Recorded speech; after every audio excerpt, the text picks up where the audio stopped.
Çfarë ndodh me jetët e atyre njerëzve që i besojnë Perëndisë dhe i binden fjalës së Tij? Po me ata njerëz që nuk i besojnë dhe nuk i binden fjalës së Perëndisë. Edhe më lejoni ta ilustroj këtë me jetën e dy njerëzve. Njëri jetoi me besim dhe bindje ndaj fjalës së Perëndisë, dhe tjetri thonë jo. Nuk e di sa për ju keni dëgjuar për Jonathan Edwards, por ai ishte një predikues shekullit 17, është një predikues i njohur puritan, edhe ai mbahet mbase teologu dhe mendimtari më i madh i Amerikës. Ai ishte predikuesi në fakt më i respektuar i kohës së tij. Edhe madje që në moshën 13 vjeçare ai vajti në universitet, pastaj bashkë me bashortën e tij ishin përkushtuar në besim ndaj fjalës së Perëndisë dhe në bindje ndaj saj për të jetuar për Perëndinë dhe për lavdërinë e tij. Perëndia në fakt i bekoi Jonathanin dhe gruan e tij Sarën me 11 fëmijë. Dhe ata në fakt kanë lanë një trashëgimi shumë të perëndishme. Pra plot 11 fëmijë. Një mësues amerikan, nuk ka rëndësi shumë emri i tij për juve, vendosi të gjurmonte se çfarë ndodhi me pasardhësit e Jonathan Edwardit për rreth 150 vjet pas vdekjes së tij. Pra çfarë ai vuri re, diçka të mrekullueshme është që ai e krahason me jetën e një personi tjetër, po që jetoi në njëjtën kohë me Jonathan Edward, që quhet Max Jukes nëse doni të kontrolloni në internet. Dhe dëgjoni pak trashëgimin e Edwardit. Dhe shikoni çfarë përfshin. Një zëvendës president të Amerikës, një dekan të fakultetit drejtësisë, një dekan të fakultetit mjekësisë, 3 senatorë amerikanë, 3 guvernatorë, 3 kryetar bashkie, 13 president kolegjesh, 30 gjyqtar, 50 doktor, 65 profesor, 75 oficer të ushtrisë, 80 zyrtar publik, 100 avokat, 100 shërbëtorë të ungjillit, predikues, dhe 285 të diplomuar në kolegj. Edhe pyetja që shtrohet është si mund të shpjegohet. Eduardi ishte me të vërtetë njëri i perëndishëm. Në fakt është një nga predikuesit e mi mbase më të preferuar të gjithë kohërave. Ai ishte edhe njëri punëtor, edhe inteligjent, edhe i përkushtuar. Dhe mësuesi i tij, pra jo mësuesi i tij, po ky mësues që po bënte këtë gjurmim, thotë kështu, shumë prej kapacitetit, talentit, intensitetit dhe karakterit të tij, pra te 150 pasardhës të familjes së Eduardit, ka të bëjë shumë edhe me bashortën e tij, zonjën Eduard. Por le të dëgjojmë pak trashëgimin e Max Juk, sepse edhe jeta e tij tërheq vëmendjen e njerëzve kur 42 burra, pjesë të trungut familjes së tij, ishin pjesë e burgjeve të New Yorkut. Ai jetoi në New York në njëjtën kohë me Eduardin. Në fillim këtë jetën e këtij personi studioi një sociologist, mbani. Edhe ka bërë në vitin 1877, por dëgjoni se çfarë ndodh me pasardhësit e tij. 7 vrasës, 60 hajdut, 190 prostituta, 150 të dënuar, 310 varfanjak, 440 persona që u shkatrua jeta nga alkooli. Pra nga 1200 pasardhës që u studiuan, 300 vdiqën në moshë të re. Tani këto trashëgimi në kontrast me njëra tjetrën na japin faktikisht një shembull se çfarë mund t'ju ndodh 5 brezave. Jemi vetëm në 5 breza. Dhe pyetja që shtrohet, ne si prindër, pra si rrisim fëmijët, dashurinë që ne u japim atyre, vlerat që u përçojmë atyre, ambientin emocional që ato rriten, arsimimi që ato marrin, influenca që ne u japim fëmijëve, nuk ndikon vetëm në një brez, por deri në 5 breza. Ajo ndikon edhe për mirë, edhe për keq. Pyetja që shtrohet është çfarë do të ndodh me brezat tanë që do të vinë më pas. Brezat që do të vinë mbas jush. Çfarë përkushtimi kemi ne dhe çfarë janë vlerat tona, cilat janë vlerat tona që do të influencojnë jo vetëm fëmijët tanë, por edhe brezat mbas brezash, mbas brezat të tjerë nëse lejon Zoti. Çfarë influencë do të kenë ata mbi Kishën, çfarë influencë do kenë mbi kombin. Tani padyshim që këto dy trashëgimi na tërheqin vëmendjen, por kemi edhe dy trashëgimi të tjera që ne po studiojmë së bashku, edhe Këtë ndërshikimi gjenë te Zanafilla kapitulli 4, vargjet 17 deri në 26. Tani në 2 javët e kaluara ne kemi parë vargjet 1 deri në 16 dhe ne kemi parë jetën e Kainit dhe jetën e Abelit, të dy ishin fëmijët e Adamit të Evës. Kaini thuhet që ofroi një flijim Perëndisë çfarë do, ai mendoi, dhe ofroi pa besim dhe pa bindje ndaj fjalës Perëndisë, pa ndonjë interes për ta njohur Perëndinë, pa një interes për ta adhuruar Perëndinë, pa ndonjë interes për të shërbyer Perëndisë në jetën e tij, por vetëm që Perëndia të bekonte, të merrte nga Perëndia çfarë ai donte. Por nga ana tjetër, shikojmë që Perëndia e pa Abelin dhe ofertën e tij me favor, por nuk pa me favor Kainin dhe ofertën e tij. Çfarë ndodhi? Besoj se mbani mend. Kaini thuhet që u zemërua, disa këtyre gjëra i keni tashmë në fletën tuaj, keni marrë një fletë bashkë me bulletinë për të vajtur shënime, një pjesë për këtyre është një përmbledhje mesazhi që ne kemi marrë nga e kaluar, por mbani mend që Kaini u zemërua me Zotin dhe u dëshpërua, u pesmatua thuhet, sepse nuk mori çfarë ai donte, thuhet që u mbush me inat, u mbush me zemërim për vëllain e tij nga Zelia, por megjithatë Perëndia përsëris si shpëtimtar që është, ai e thret Kainin që të pendohet. Kaini refuzon të pendohet dhe mëkati e kontrollon atë, lakmia dhe urrëtia e zotërojnë, kështu që ai thuhet që vret vllain e tij. Pastaj Perëndia prapë në mëshirën e tij e thret Kainin që të pendohet, pranoj mëkatin, por përsëri ai refuzon. Kaini madje megjithëse kishte vrarë vllain e tij me duart e tij, e kishte gjaku i vllait e tij, ashtu akoma ishte me duart e tij dhe e kishte mbuluar, ai hiqet sikur nuk e di ku është vllai i tij, madje thotë as kam asnjë lloj përgjegjësie, nuk jam rojtari i vllait tim. Edhe mëkati jo vetëm sjell ndarjen me Perëndinë, por mëkati sjell ndarje edhe vetë familje. Prap përsëri shikojmë Perëndinë në mëshirën e tij, e thret përsëri Kainin të pendohet. Ai refuzon të pendohet, refuzon të pranojë faljen e Perëndisë. Dhe Perëndia në drejtsinë e tij dhe me dashjen e Kainit e mallkon Kainin dhe tokën që kishte përpirë thuhet gjakun e Abelit. Kaini tani do të lodhej fort për të marrë frutet e tokës dhe ajo nuk do të prodhonte, ai do të ishte një andacak edhe një kanak ose një që nuk gjente asnjë vend. Edhe në mosbesimin e tij Kaini madje proteston që dënimi që dha Perëndia nuk është i drejtë dhe Perëndia prapë në mëshirën dhe lirin e tij lejon Kainin që të jetojë, vendos një shenjë që të mos ta vrasin. Edhe thuhet që përsëri Kaini nuk pendohet, megjithëse Perëndia përsëri tregon mirësi ndaj tij, Kaini thuhet largohet me dashje nga prania e Perëndisë dhe shkoi në vendin e quajtur Nod, në lindje të kopshtit të Edenit.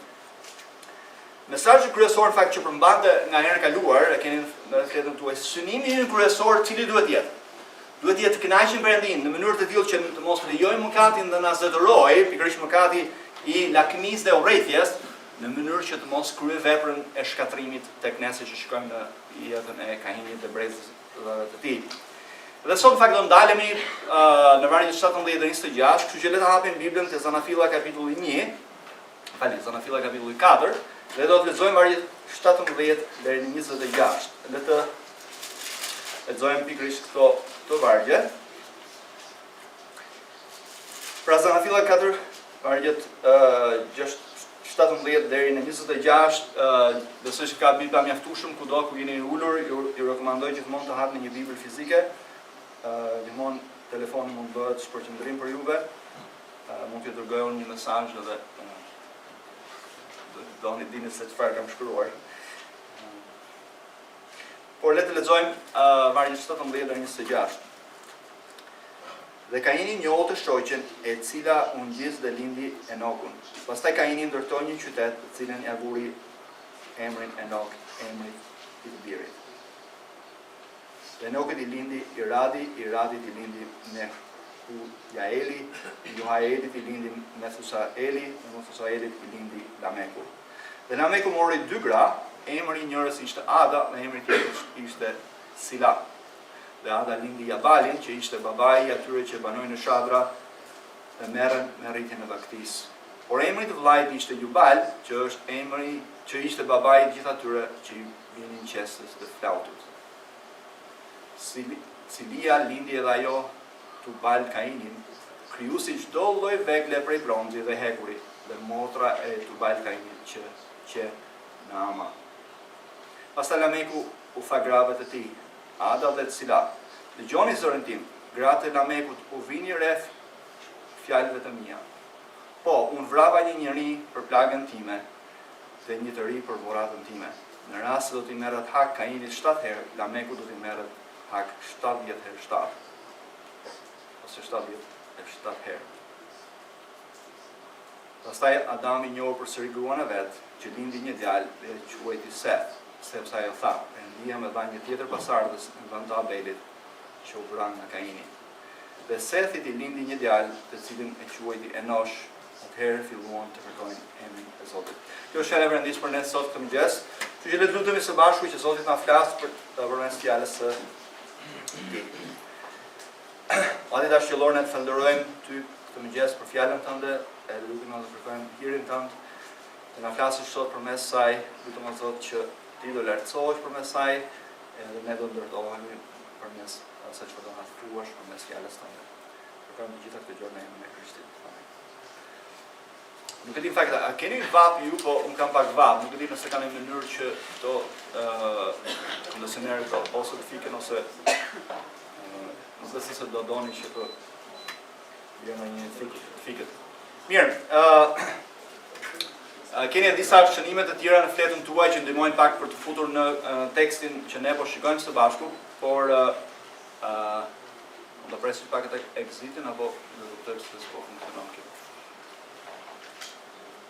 Okej, mesazhi që do shikojmë së bashku është kjo. Ndërkohë që jetojmë në një shoqëri të ndarë nga Perëndia, ku njerëzit jetojnë për gjëra materiale dhe për veten e tyre, ne si populli I Perëndisë jemi shpëtuar dhe thirrur prej Tij për të adhuruar Perëndinë dhe të shërbejmë Atij në jetën tona për lavdinë e Tij. Më shkurt në fakt do të ishte është nga një autor predikues thotë progresi pa Perëndinë është mashtrues ose iluzionar, por progresi me Perëndinë është progres I vërtetë. Edhe në fakt çfarë do të shikojmë është dy kontraste.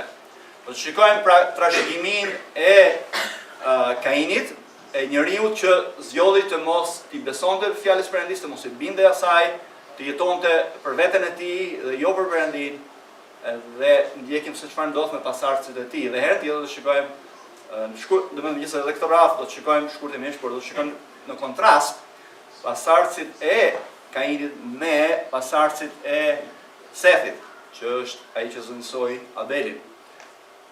Dhe të shikojmë në dy kontraste pra çfarë na paraqitet.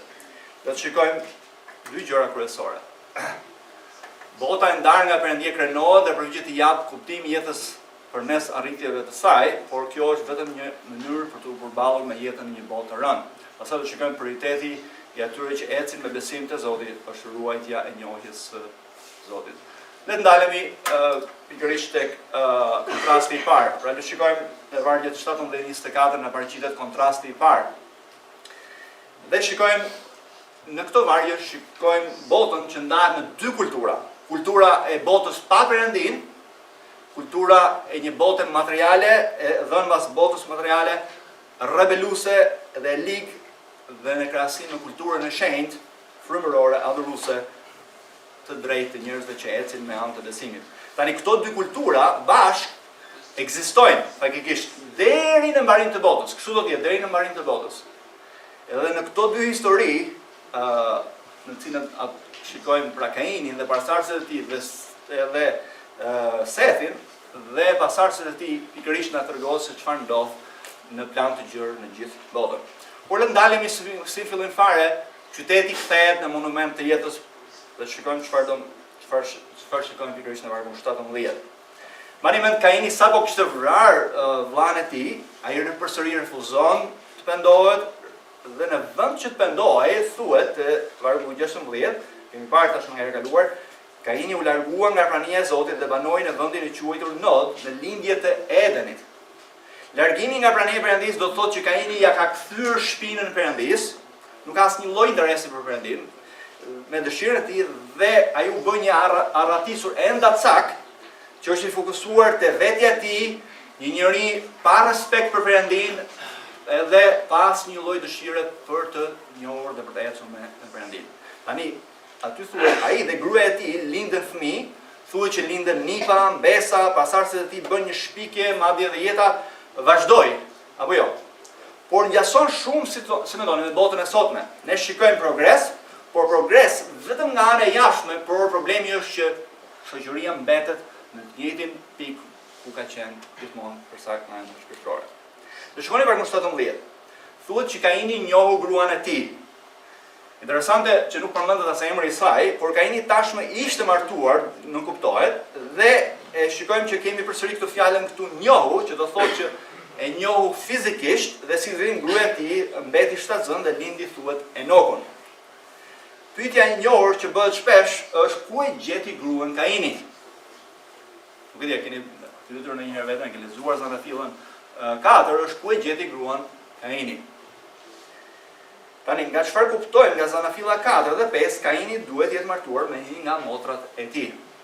Në Zanafilla 5:4 thuhet që Adami pati bi dhe bija të tjera përveç Kainit dhe përveç Abelit. Thamë që autori nuk përmend fare emrin e gruas së tij, por pyetja prapë më njëherë shtrohet, si mund të martohej Kaini me motrën e tij? Apo jo? Pyetja më e hershme që dikush mund të ketë. Edhe është një pyetje që shpesh herë disa njerëz skandalizohen me Biblën, pra si ka mundësi që Bibla flet për incestin. Dhe në fakt do të shikojmë më shumë herën tjetër, por shikojmë që fill masëronjës së njeriu të mëkat dhe para përmbytjes njerëzit jetonin pothuajse 1000 vjet. Njerëzit ishin të fortë, njerëzit ishin shëndetshëm, toka gjithashtu para përmbytjes mbrohej nga një stres e jashtme, uji besohet në atmosferë, që e mbronte tokën nga rrezet e dëmshme të diellit. Vetëm pas përmbytjes thuhet që jeta u shkurtua menjëherë, në mënyrë drastike. Kështu që njerëzit në atë kohë, pra para përmbytjes, jetonin gjatë. Ata kishin shumë fëmijë, klima ishte e butë, toka ishte ambient i mrekullueshëm, bota ishte ndryshe. Në brezat e parë të gjithë martesat bëheshin midis vëllezër dhe motra. Por nuk kishte, mbani mend një gjë që na çfarë shikojmë, është që nuk kishte ndryshime genesh në sistemin gjenetik të ndonjë prej këtyre fëmijëve. Njerëzit akoma nuk tek njerëzit më falni, nuk kishte degenerim genesh, sigurisht nuk kishte problem martese brenda familjes. Vetëm më vonë, shumë breza më pas përmbytjes, Perëndia në fakt e urdhëron Mojsiun që ndalohej me ligj martesa brenda familjes. Sepse këto martesa ishin shumë të rrezikshme nga ana gjenetike dhe kështu që incestu ndalua një herë dhe përgjithmonë. Megjithëse Kaini kishte rebeluar ndaj Zotit, Perëndia e bekoi Kainin dhe e bekoi edhe gruan e tij dhe lindi një fëmijë. Ndryshe edhe një herë çfarë do të kuptojmë është që Perëndia është i hirshëm, edhe ky hirsh është ky hir që ndryshe hiri i përbashkët. Madje edhe Kaini pati privilegjin të martohej, të lindë të fëmijë, madje lindin dhe nipa dhe mbesa dhe më radhë. Madje aty thuhet që ato u bën njerëz të shquar. Zoti pra është i hirshëm edhe me njerëzit që refuzojnë Perëndinë dhe nuk i binden fjalës së tij. I lejon ata të përjetojnë madje bekime toksore. Perëndia i bekon sigurisht në mënyrë të përkohshme, që nuk zgjasin. Dhe i bekoi ata në kuptimin fizik, por jo në atë shpirtëror të përjetshëm. Mbani mend që gjithë familja e Kainit u përmbyt mbas përmbytjes së Noeut. E gjithë trashëgimia e Kainit në fakt u shkatrua. Por megjithëse ishte një familje e ligë që në fund fare nuk kishte as interes të njihte Perëndinë, të binte fjalës së tij, të ecte në mënyrë krejtësisht në kundërshtim me fjalën e Perëndisë, ata përsëri mbanin shëmbulltyrën e Perëndisë. Kaini prapë mbante shëmbulltyrën e Perëndisë. Dhe shikoni pak në vargu 17. Përsëri, pastaj Kaini ndërtoi një qytet të cilit ja vuri emrin Enok, emri i të birit. Tani vini re që me lindjen e të birit, Kaini ndërtoi një qytet dhe qytetit ja vuri emrin Enok, pikërisht emrin e të birit. Edhe duke që qyteti është një veprim sfidues ndaj Perëndisë, sepse Perëndia i tha që ti do të jesh çfarë? Një braktisur, një kanak. Edhe Enok do të thotë dedikim. Te Psalmi 49, në fakt 10 deri në 12 thuhet që njerëzit e kësaj bote u avendosin tokat, gjërave, u avendosin emrat e njerëzve të tyre me idenë që do të lënë gjërat mbrapa. Edhe aty thuhet madje që janë si kafshët që mbarojnë. Pra ideja është që ata nuk e njohin Perëndinë e gjallë. Perëndia nuk ishte e rëndësishme për ta. Ata ishin fokusuar vetëm te familjet e tyre, në ngritjen e qyteteve, dhënien mbas karrierës së tyre, zhvillimit të kulturës edhe shpikjeve që nuk janë gjë e keqe. Por pikërisht më vonë shikojmë se çfarë ndodh me lindjen e fëmijëve të tjerë në familjen e Kainit. Shikoni vargjet 18 dhe 22. Në vargun 18 thjesht bëhet një përmbledhje që Enokut i lindi Iradi i lindi me Jaeli, Jaeli i lindi me Thusulaj më radh. Pastaj thot lindi Lameku. Tani këto janë pasardhësit e tjerë, por na sjell neve te vargu 19 të pas të i fundit, që është i 7-i, dhe thuhet Lameku mori 2 gra. Emri i njërës ishte Ada dhe emri tjetrës ishte Cila. Tani dëgjoni pak më mendin.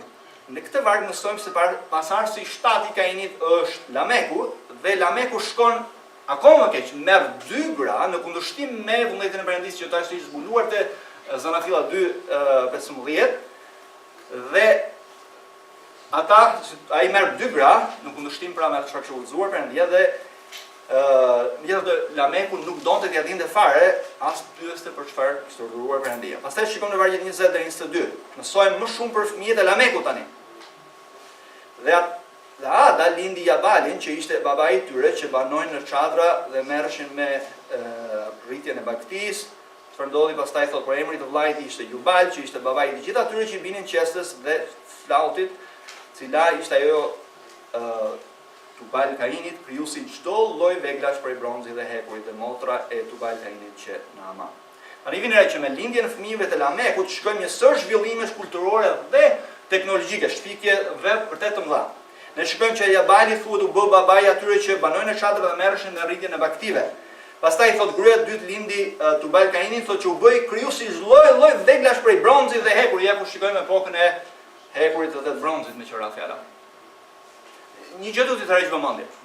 Shkencëtarët gjithmonë me mosbesimin e tyre përpiqen të shikojnë gjithë botën me syrin e tyre në mosbesimit, por harrojnë shumë gjëra që janë në fjalën e Perëndisë. Mos harroni që këta njerëz pothuajse jetonin 1000 vjet. Dhe imagjino të jetosh gati 1000 vjet edhe mendoni se çfarë njohurie, çfarë zgjuarësie që ata kishin dhe ishin madje pa të prekur nga mëkati se zhvillimi i asaj bote ishte shumë i madh. Shkencëtarët mendohet, nëse unë kanë gjetur edhe kompjutra të vjetër që nuk arrin dot të shpjegojnë se nga vjen. Nuk kanë gjendë të shpjegojnë, por harrojnë botën e para Noeut. Njerëzit pra harronin gati 900 vjet. Por vjen re, Lameku të i lindi edhe një vajzë me gruan e dytë, por nuk thuhet asgjë veçantë për të, megjithatë do të shikojmë pak më vonë ç'do të thonë me këtë. Por emri i saj do të thotë e këndshme, e hirshme, e mrekullueshme. Pra vjen re fokusi në tyre është pothuajse krejtësisht toksor. Mbase përmbledh idenë që janë të mrekulluar që çfarë po arrin. Tani duhet kuptojmë diçka tjetër që nuk janë këta fëmijë që përmendën, nuk janë vetëm fëmijë të Kainit. Këta janë thjesht fëmijë që kanë lindur sipas radhës. Kaini dhe gruaja e tij patën edhe shumë fëmijë të tjerë, por që nuk na përmenden këtu. Siç nuk përmend edhe gjithë fëmijët e Setit te kapitulli 5. Tani, megjithatë, lejoni të tërheq pak vëmendjen. Shikoj çfarë është duke bërë Mojsiu. Mojsiu po krahason, bani mend, pasardhësit e Kainit deri në brezin e 7 me pasardhësit e Setit deri në brezin e 10. Pasardhësit e Kainit kanë një gjenealogji me 7 emra, brezi 7 ka 3 djemë dhe një vajzë. Pastaj pasardhësit e Setit, që të shikoni në ekran tjetër, vjen Noeu, Shemi, Hem dhe Jafeti. Kështu që çfarë shikojmë është që lista që ne shikojmë në këto vargje është rregulluar në mënyrë të tillë për të na dhënë një strukturë të krahasueshme çfarë ndodh me linjën e Kainit dhe çfarë ndodh me linjën e Adamit përmes Setit ose Adamit përmes Kainit dhe Adamit përmes Setit. Dhe kur thuhet që te i 7-ti që është në fakt Enoku këtu te Zanafilla 5:24 do shikojmë herën tjetër. Enoku thot eci me Perëndinë dhe nuk u gjend më, nuk vdiq. I 7-ti nga Adamit përmes Kainit, mbase me bashortën mbase më falni, bashkohës me Enokun, çfarë shikojmë është që ishte Lameku ai që mburret që ka vrarë një djalë të ri. Pra shikoni se çfarë ndodh me brezin e Kainit dhe çfarë ndodh me brezin e Adamit përmes Sethit. Kur vjen te Lameku mburret që ai është vrasës, edhe thur madh një këngë do shikojmë. Kurse i shtati që është eci thot me Perëndinë, thotë nuk u gjend më, e mori Perëndia. Pra Mojsiu është duke krahasuar çfarë ndodh me pasardhësit e njërit e çfarë ndodh me pasardhësit e tjerë. Pra qëllimisht i vendos në këtë radhë të krahasuar. Zanafilla po na tregon që përmes pasardhësve të pabindur të Kainit janë bërë shumë zbulime të mëdha thotë kulturore shumë të rëndësishme dhe që është hiri i Perëndisë përsëri i përbashkët, por kjo na tregon përsëri që Perëndia është i mirë edhe me njerëzit e bashkëtuar. Pra shohim zhvillim, por nuk është zhvillimi i vërtet. Tani, cili është fokusi i njerëzve të pasardhës së Kainit dhe cili është fokusi i njerëzve të Sethit? Do shikojmë më vonë për Sethin, por çfarë shikojmë që zhvillimi i tyre kryesor është jeta në tokë, por zhvillimi i jetës pa perëndim. Zhvillimi i jetës dhe arritjet tregojnë që njeriu është i krijuar faktikisht në shumëtyrën e Perëndisë dhe ka si tepër të mëdha. Pra njeriu më shikojmë duke bërë gjithë shpikjet mëdha, gjithë dhe vazhdojnë edhe ditët e sotme, tregojnë që njeriu është krijuar me aftësi tepër të mëdha krijuese. Bota faktikisht e tyre ngjason si mendon në botën tonë. Lindin fëmijë, bëjnë qytete, kulturë, karrierë, arritje, dhe ky bëhet fokusi i tyre. Ky është fokusi i njerëzve që nuk e njohin fakt Perëndinë. Fokusi i njerëzve që nuk e njohin Perëndisë është kjo jetë. Gjithçka të marrin nga kjo jetë. Dhe i bëjnë të gjitha pa Perëndinë, ata janë fokusuar te këto gjëra dhe duket sikur ka zhvillim, duket se por është një iluzion i përparimit dhe i arritjes së rrem. Jeta e tyre, pra e këtyre njerëzve pa Perëndinë vërtetet rreth këtyre gjërave. Rreth martesës, rreth fëmijëve, rreth emrit të tyre, rreth gjëra materiale, rreth pasurisë, rreth famës së tyre. Njerëzit pa Perëndinë përpiqen të japin kuptim jetës së tyre pa Perëndinë. Dhe thjesht janë interesuar për dhuratat e Perëndisë, janë interesuar vetëm për bekimet e Perëndisë. Edhe kjo do të ishte pak a shumë sikur një fëmijë që ka humbur prindërit, të përpiqesh ti blesh sa më shumë lodra, të japësh sa më shumë lodra që ti largohet mendja. Edhe ne si njerëzit e botës përpiqen ta mbushin zemrën e tyre, ta mbushin me jetën e tyre me shumë lloj gjëra nga më të ndryshme toksore që janë bekimet e Perëndisë, që na kallojnë përgjizimin ton, por nuk e zëvendësojnë dot kurrë marrëdhënien tonë me Perëndinë. Në fakt, Kaini nuk kujtua një shprehje tonë të kohës së diktaturës. Kaini dhe pasardhësit e Kainit ishin të betuar në një gjë. Diktatori ynë ishte i betuar, çfarë? Mani mend? Bar do ham dhe ne nuk të shtrim dorën askujt. Apo ja. Edhe betimi i Kainit ishte ky. Un bar do ha, por nuk ja shtrit dorën ndonjëherë Perëndisë. Dhe kjo është jeta e njeriu në botë. Njeriu thotë, un bar do ha, por dorën që ti kthehem tek Perëndia të bindem atij. Nuk të bëj. Pastaj shikojmë zhvlerësimin e martesës dhe të jetës. Pra vlera e martesës dhe jetës ndryshohen për kënaqësi njerëzore, pra nga qëllimi për cilën Perëndia i krijoi, u kthyen për qëllime krejtësisht egoiste. Megjithse bota edhe një herë, bota pra shoqëria pa Perëndinë përparon në civilizim, njerëzit bëjnë përpara, por njëkohësisht ato bëjnë përpara në rebelimin e tyre ndaj Perëndisë. Në fillim çfarë shikojmë? Shikojmë poligamin, pastaj shikojmë një problem që ndeshet edhe më vonë në këto epokat. Perëndia faktikisht paralajmëroi më vonë izraelitët përmes profetit Malakia, që Perëndia ka krijuar njeriu burr dhe grua, dhe nuk e ka krijuar burr dhe dy gra, nuk e ka krijuar gjithashtu me qira fjala as burr dhe burr, por e krijoi burr dhe grua. Mesazhi i profetit Malakia në fakt vjen ose bazuar te Zanafilla 2. Dhe i thirrte njerëzit të largoheshin nga gratë e huaja. Tani vim tek vargjet 23-24 që kemi parë, por shikojmë se si pasardhësit e Kainit e vlerësojnë tërësisht jetën e njeriu. Dhe e kemi lexuar, por çfarë shikojmë? Aty shikojmë një këngë tallëse të Lamekut. Kjo duket që ky lameku u mburret grave të tyre, edhe u thotë kështu. Edhe ka thurë një këngë, thot Ada dhe Cila, dëgjoni thot zërin tim, gratë e lamekut, u vinë re fjalëve të mia.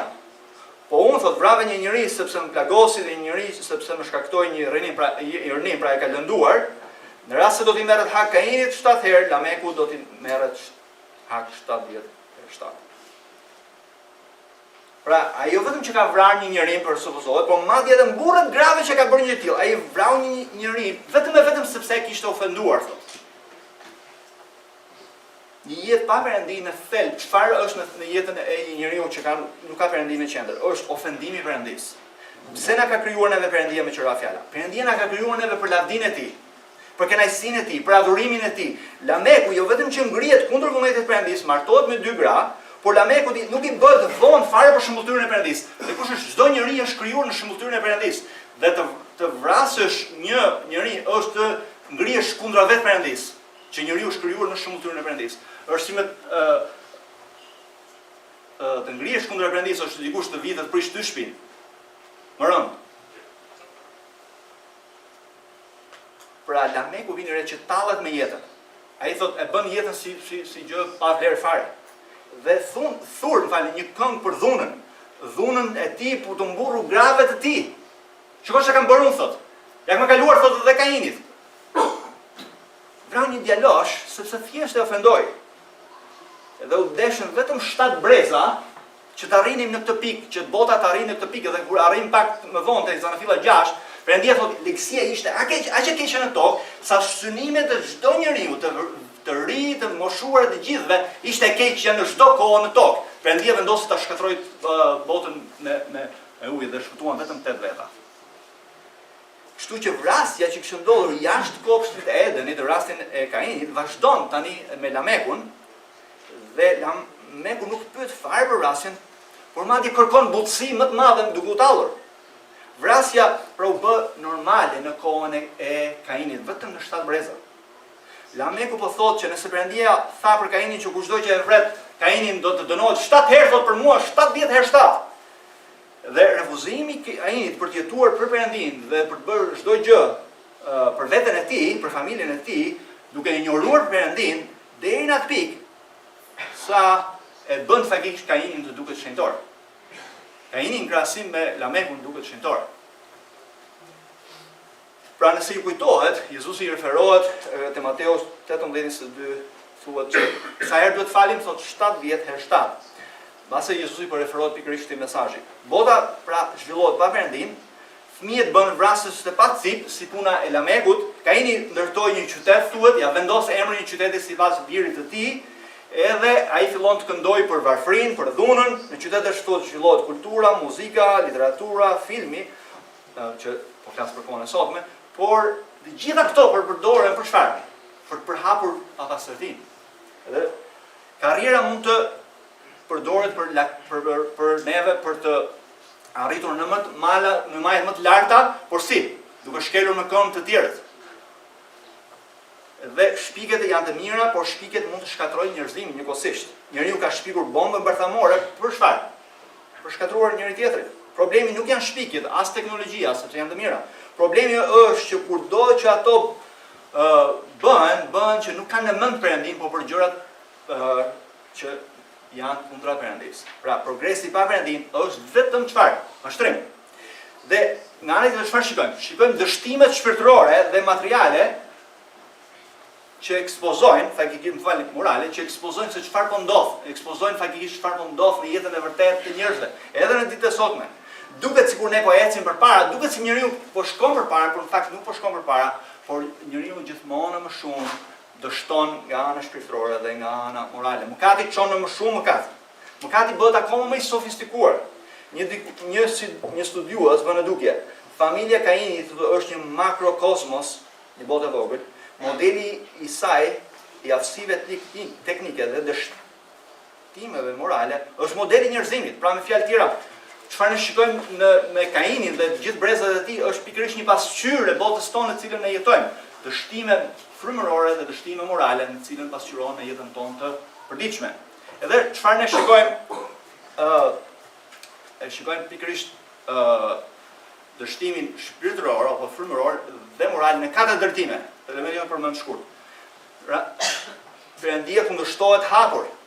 Kaini nuk do t'ja di fare për çfarë kishte thënë Perëndia, në kundërshtim të hapur me çfarë kishte thënë Perëndia, vendos të ngrejë një qytet, edhe Kaini përpiqet të heqë mallkimin e Perëndisë në mënyrën e tij, as nuk përmendohet, por duke ndërtuar një emër për veten e tij dhe për familjen e tij. Por e vërteta është që nuk mund të ngrihesh kundra Perëndisë dhe të fitosh. Mëkati gjithmonë të hundon jo mirë. Mëkati asnjëherë nuk na nxjerr atje ku ne duket. Bibla thotë që duket një rrugë, thotë, sikur të çon atje ku ne mendojmë, por asnjëherë nuk na çon neve atje. Pra, çfarë shikojmë dështimin në kundërshtimin e hapur ndaj Perëndisë, pastaj mendimasin. Kaini kishte shkuar te Perëndia në mënyrën e tij. Pra Kaini tha, Perëndia do këtë, unë do jap froj çfarë unë të dua. Edhe nuk pranoi të as të vendohej, as të kthehej tek Perëndia dhe më vonë, por çfarë shikojmë? Pasardhësit e Kain, Lameku mburret me mëkatin e tij. Thamë që ai kishte vrarë një djalë të ri, vetëm sepse ai kishte ofenduar dhe mburret tani. Pra shikojmë kundërshtimin e hapur ndaj Perëndisë, mendimatsin, pastaj shikojmë poligamin dhe kënaqësinë mëshirore. Për herë të parë shikojmë poligamin që shfaqet në Bibël dhe dhënien mbas kënaqësisë mëshirore. Pra poligamia përmendet është në kundërshtim të hapur me atë çfarë kishte urdhëruar Perëndia, në kundërshtim me fjalën e Perëndisë. Por vinë re emrat e grave të Lamekut dhe vajzës së Lamekut sugjerojnë fokusin e shoqërisë kohës. Pra fokusi i tyre ishte gjithë bota, gjithë jeta, gjithçka që kishte vërtetë rreth tyre. E mrekullueshme në tokë dhe ne jetojmë në një kohë kur kultura adhuron bukurinë femërore dhe kënaqësinë mëshirore. Nuk ka asgjë në lidhje me bukurinë femërore me qira fjalë, as me kënaqësi, por ne i adhurojmë ato. Ngado që të hedhësh syt, bota është mbushur me reklama që kanë një femër patjetër që nuk është e veshur si duhet. Pastaj shturja e kulturës për qëllime dhune dhe egoiste. Ne shikojmë që bota nga një anë duket sikur ecën përpara, duket sikur kemi zhvillim, por nga ana tjetër çfarë shikojmë? Shikojmë që gjithmonë më shumë ka kapacitete më të mëdha shkatërruese nga ana teknologjike. Bota bëhet akoma më e rrezikshme. Nëse deri vonë një çelës mjaftonte, tani s'mjafton një çelës. Bota e teknologjisë përdoret për shumë dobi të mëdha, për shumë gjëra të mira, por një kohë për hap më shumë dhunë dhe për hap më shumë egoizmin.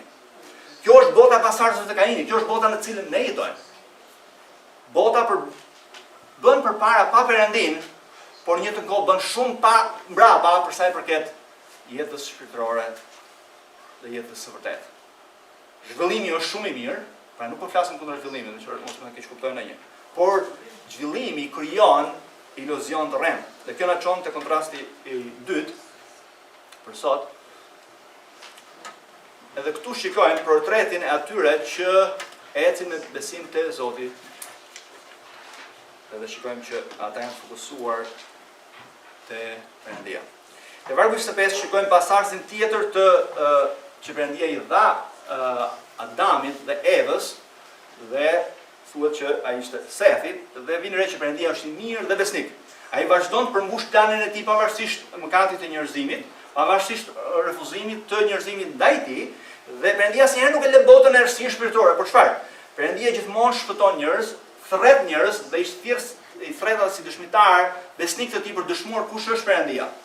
Pra Perëndia është gjithmonë besnik, Perëndia është gjithmonë i mirë dhe gjithmonë ai ka synimin e mirë për neve. Djalli kishte nxitur Kainin faktikisht të vriste Abelin për shkatruar planin e Perëndisë për atë që do vinte në botë, që do sillte shpëtimtarin në botë. Nga fare e gruas do dinte një burr, pra një njerëz që do të shtypte kokën djallit. Dhe megjithatë, megjithse Kaini vrau Abelin, Perëndia zëvendësoi linjën e Abelit me Sethin, dhe shikojmë pikërisht në vargun 25. Pastaj Adami thotë njohu përsëri gruan e tij që lindi një djalë që quhej Seth, sepse ajo tha, Perëndia më dha një tjetër pasardhës në vend të Abelit, që u pra nga Kaini. Fjalët e Evës, dëgjoni pak, janë pak të ngjashme me vargun 1, apo jo? Eva shfaqi besimin akoma përsëri te Perëndia.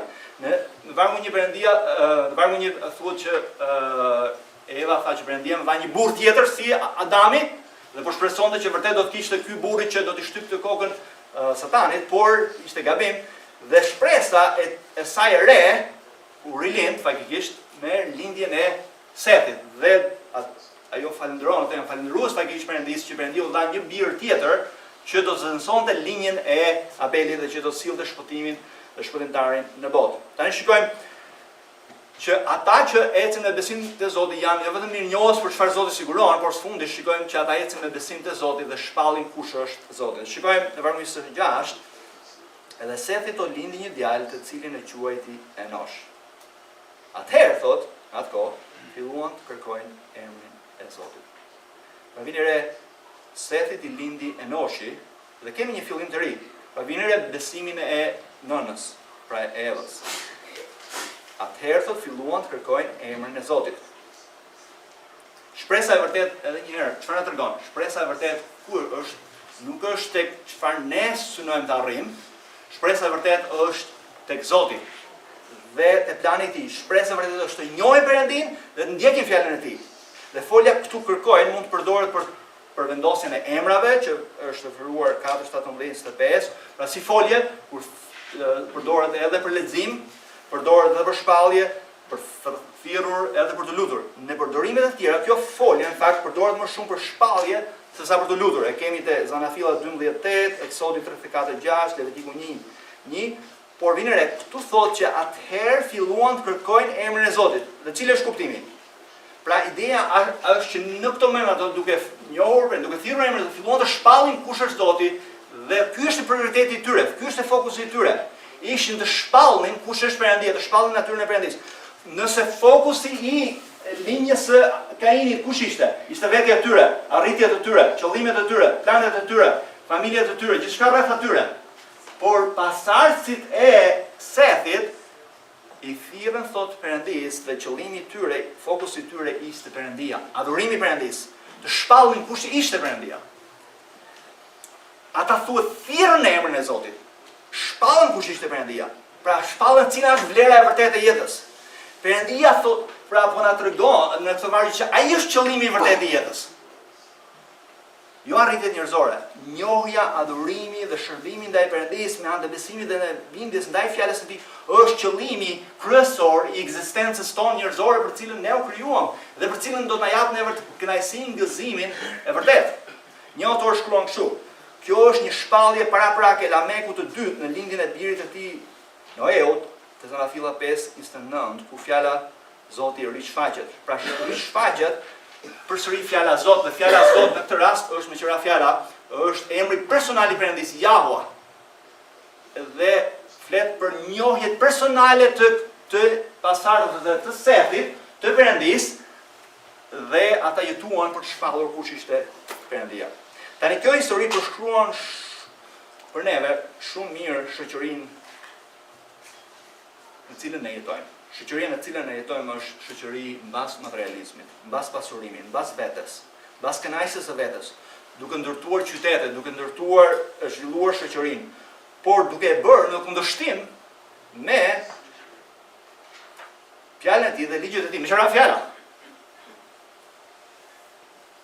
Edhe një, s'po flasim kundra qyteteve, por po ngrihen kundra haku kundër Perëndisë. Me qëra fjala, tërmeti që ra para shumë kohë, së shumë kohë. Çfarë zbuloi? Që ndërtimet nuk ishin bërë sipas ligjit. Pra në mes të kësaj bote, Perëndia ka sjell një kombin e Izraelit, dhe më vonë ka sjell Kishën si mbretëri për iftërinj, siç thuhet te Eksodi 19:6 e para Pjetrit 2:5, për të adhuruar Perëndinë dhe për të shpallur emrin e tij. Pra Perëndia gjithmonë ka njerëzit e tij në botë, që nuk janë të kapur mbas kësaj jete, nuk janë shqetësuar për gjërat e kësaj jete, nuk jetojnë për këtë jetë. Por pyetja që shtrohet, por ne kujt i përkasim? E i përkasim brezit të Kainit apo brezit të Sethit? Cili është qëllimi kryesor i joni? Vetvetja jon apo Perëndia dhe lavdia e tij? Për çfarë ne jetojmë? Ne jetojmë në një botë në fakt që nuk e adhuron Zotin. Që jeton për veten e saj, për gjërat materiale, pasurim, dhënia mbas lakmisë. Ne jetojmë në një botë që megjithëse e njeh që ka një Zot, gjithë thonë që ka një Zot, por asnjëri nuk e falenderon dhe nuk e lavdëron si Perëndia, apo jo? Ne jetojmë në një botë që ka interes vetëm për këtë botë, vetëm për gjërat e kësaj bote, të jetojnë një jetë sa më të mirë në këtë botë, ka interes vetëm për bekimet e Perëndisë, të bekojë Perëndia ata, por jo në njohjen dhe adhurimin dhe shërbimin ndaj Perëndisë. Ne jetojmë në një botë që jeton në kundërshtim të hapur me fjalën e Perëndisë, dhe nuk ka interes për Perëndinë, as për vullnetin e tij. Çështja është si do të jetojmë. Dhe unë ftoj në fakt të hapim së bashku tek e para e Pjetrit kapitulli 2, vargu 5. Dhe do ta mbyllim besoj me këtë të thash. Pra e para e Pjetrit kapitulli 2, vargu 4 deri në 5, pastaj do shikojmë 9 deri në 12. Pra e para e Pjetrit kapitulli 2, vargu 4 deri në 5.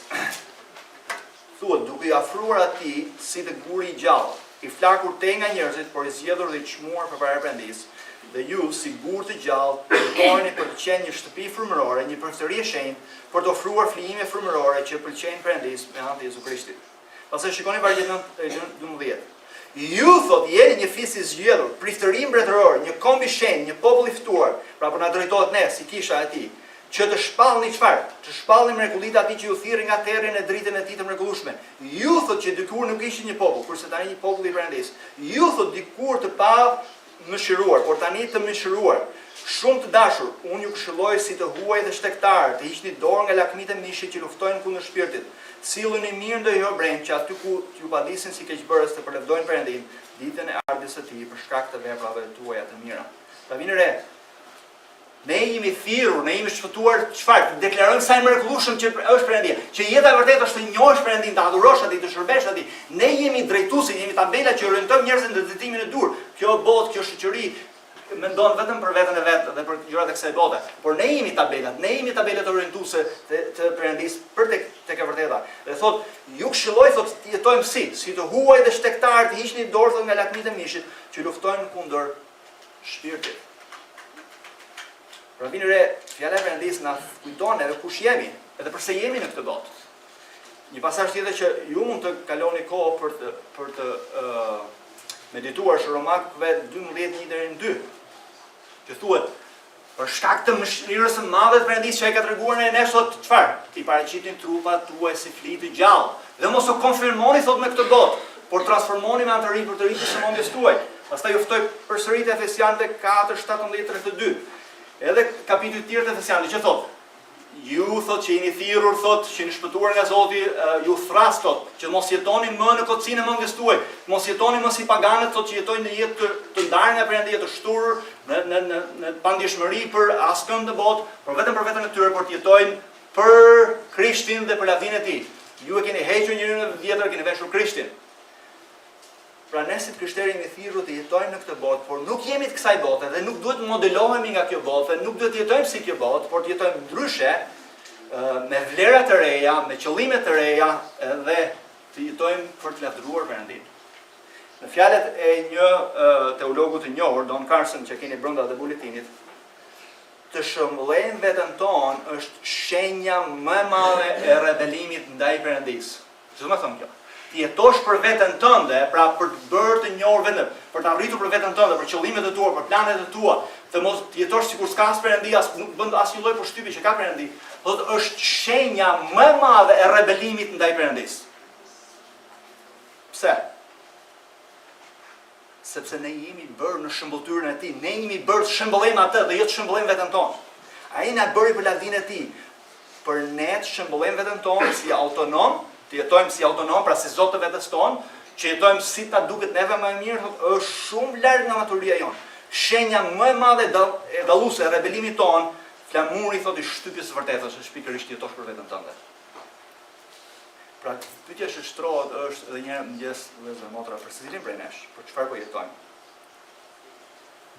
Po jetojmë si Kaini, shëmbullojmë të veten e tij, të ndërtonte emër për veten e tij, për fëmijët e tij, për lavdinë e tij, për gjërat toksore, për gjërat që ofron kjo tokë, apo jetojmë shëmbullojmë Jezu Krishtin, shpëtimtarin që erdhi dhe vdiq për neve në mënyrë që jeta jonë të përkas Perëndisë, të jetojmë për lavdinë e Perëndisë.